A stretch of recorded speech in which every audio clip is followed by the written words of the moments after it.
Velkommen til Eventyr til Tiden. Her kommer endnu en lille sjov historie med Salta. Den hedder Stoppestedet. Jamen altså, det er bare fordi Salta, altså ham som skulle hedde Salto, men det var et besværligt navn, for så skal han jo slå saltoer hele tiden. Han var på vej til busstoppestedet med sin far. Det var en solskinsrig dag, og brisen var enormt behagelig. Da de ankom til busstoppestedet, så de et træ stå lænet op af busstoppeskiltet. Salta sagde, "Ej, se far, der står et træ op af busstoppestedet." Det syntes de var underligt og gik nærmere. Pludselig talte træet og sagde, "Ja, jeg har ventet i 5.000 år, og nu er der kun 5.000 år tilbage, til bussen kommer." Men hov, de kunne jo godt se, at træet faktisk lignede en gammel dame. Hun måtte være groet fast, da hun stirrede på skiltet med bustider. Efter mange år var hun blevet til et træ. Nu forstod de det hele. Det er jo klart, at man gror fast, når man står ved et busstoppested i 5.000 år. Salta og hans far satte sig på bænken og ventede. Heldigvis var der folk, som kom forbi og syntes, at det var synd for dem, at de skulle vente så længe. Nogle af dem havde nogle gange et bolsjer med, de lige kunne undvære, eller et rundstykke eller en banan. Årene gik, og far og søn blev ældre. Nu havde de begge skæg.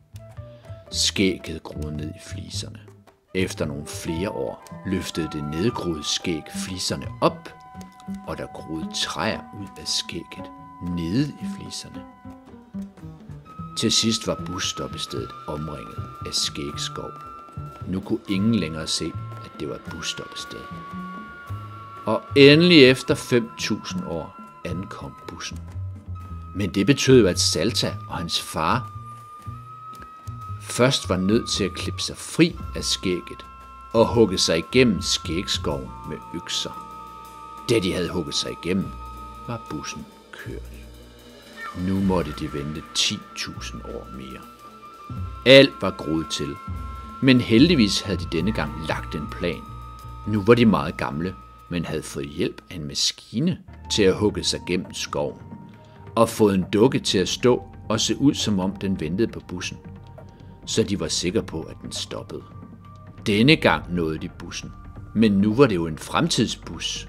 Den kørte hurtigere end lysets hastighed, og det var faktisk så hurtigt, at den ved et uheld endte med at skære jordkloden midt over.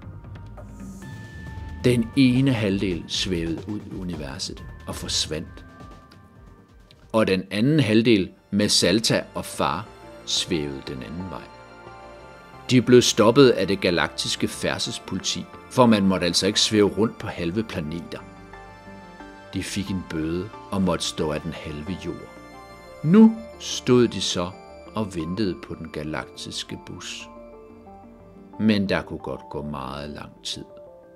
Gav vide, om de ikke står og venter endnu.